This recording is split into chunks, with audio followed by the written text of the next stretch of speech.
Angithi kukhona abantu Kuwangqoka ngicacile. angithi kukhona abantu othola ukuthi wena uyi-role model yakhe. I-role model akusuye umuntu osukumazi ukuthi i-role model yakho awazi sometimes. Futhi ngithi uyawazi isikhathi esiningi. Kodwa uthola ukuthi ngesikhathi uvuka ekuseni usuka kandaweni uze emsebenzini wakho. Lo muntu ufunda something. Excuse me. Ungasho umuntu. Yes, ufunda something. Ugeza uze emsebenzini, ekubona uphuma, ekubone ku-interacta with abanye abantu.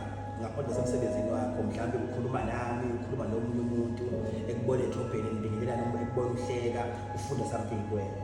Uthi nangu lo muntu engifisa ukuba uyena, ngifisa ukuba njengaye. Uthola mhlawumbe akanawo mhlawumbe yena mhlawumbe indlela yokukhuluma nabanye abantu egudi, mhlawumbe akanayo. Ajike seyifunda futhi nakuwena. Kusho ukuthi uma wena umuntu ongenzi kahle, kanti role model yomunye umuntu, ufundisa loya muntu